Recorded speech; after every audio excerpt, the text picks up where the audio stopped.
So hi guys, how are things? We haven't seen you in a little while. Just doing a bow drill here using some thistle fluff. It's a great time of year for collecting thistle fluff and it's a nice little flash tinder. But what we want to talk to you today about is a knife, another knife, and that's a Genesis. You're sick of us talking to you about that, but I'm always looking for a knife that could be suitable for students. Now, the thing with students is, when somebody comes to me to learn survival or take a survival course, it doesn't mean that they have, say, €300 available to spend on a knife like this, like an LT Wright Genesis. And I'm not really a proponent of stick tang knives, so the cheap Moras, the cheap Hultafors, whatever, although fine knives just for cutting, as a survival knife, they just don't cut it, they're not good enough.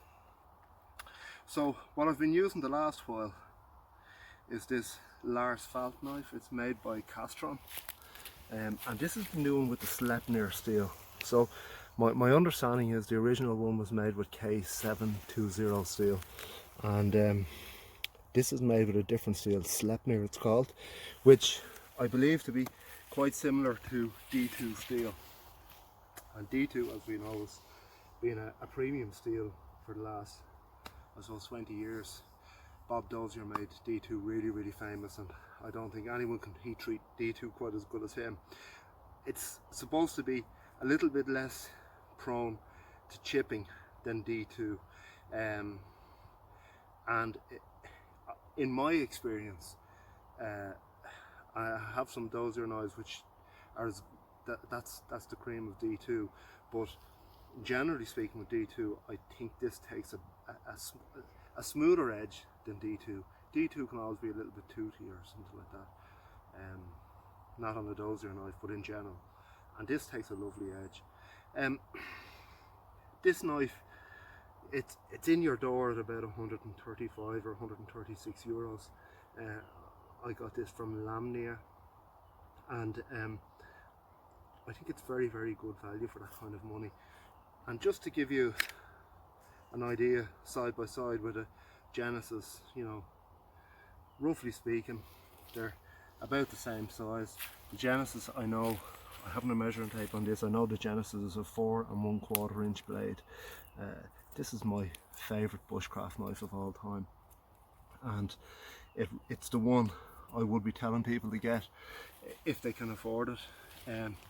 But if they can't afford it, this is a pretty good knife.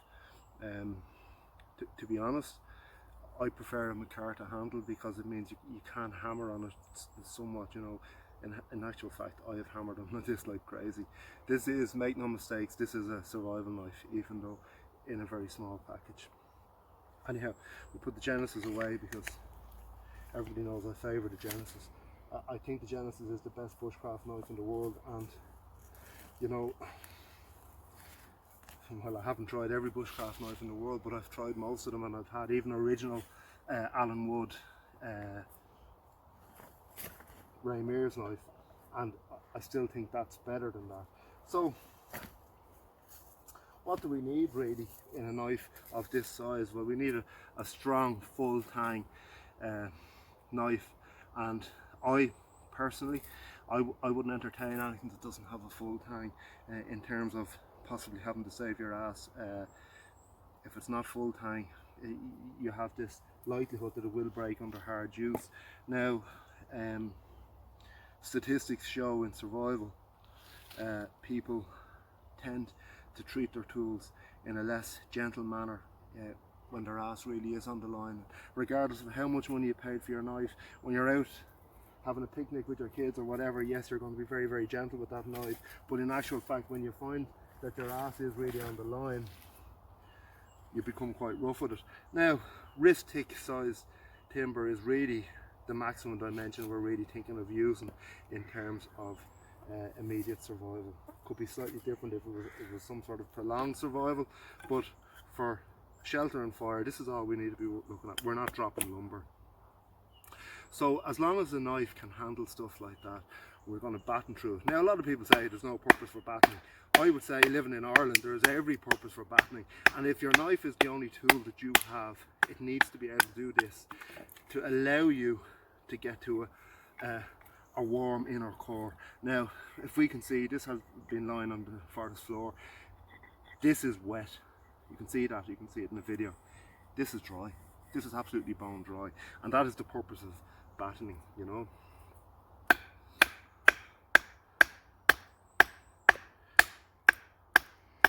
Few knots there, but yet again it is only soft wood. But Ireland is full of pine, and that's what you know, if you're trying to light a fire, that's what you're going to be more than likely battening anyhow, because it's a wood that has a high resin content, and that's what we want in the endeavour of trying to get a fire going.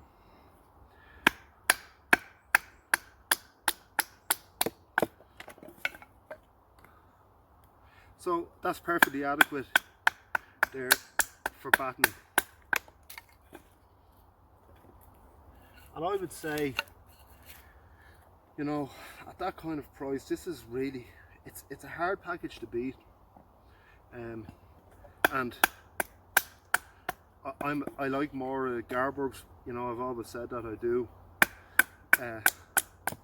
But that said, I honestly would say to you, this profile is a better survival stroke bushcraft knife profile.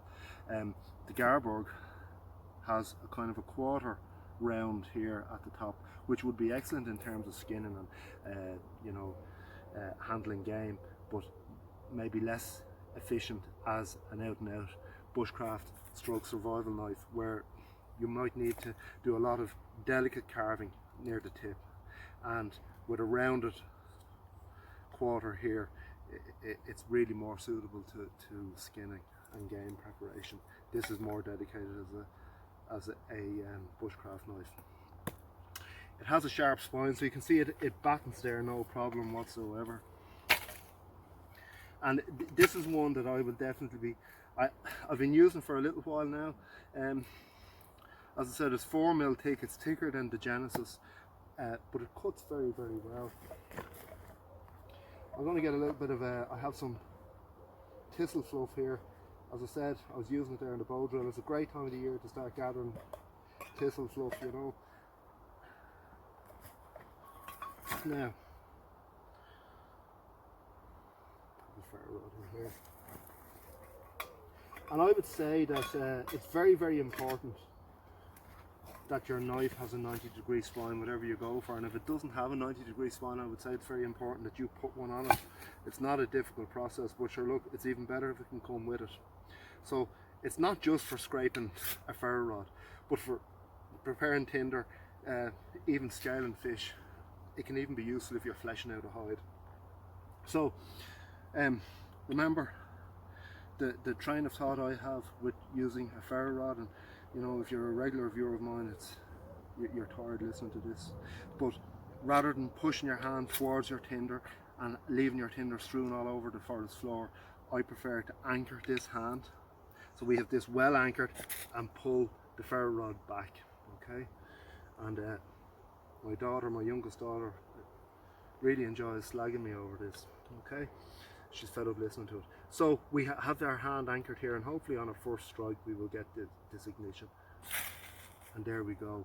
As I said, thistle, it's very much a flash tinder, so if you had less than ideal feathers, it will ignite them, rather than spending half the day scraping your ferro rod trying to ignite less than ideal feathers. So I have it strapped to my belt here, so just to give you a quick look at the sheet, it's a full leather sheet, nothing fancy, good quality leather. It sits in there nicely, and it's grand. I'm left-handed, but it's a right-handed sheet, but I'm used to that. I'm suffering with this all my life. So guys, that is the Lars Falt knife. Now my understanding is it's far superior if you have the original version. Gary had the original version, my friend Gary, my best friend Gary, who's also an excellent survivalist, but he had the original version, and he said he had problems with keeping the edge sharp on this.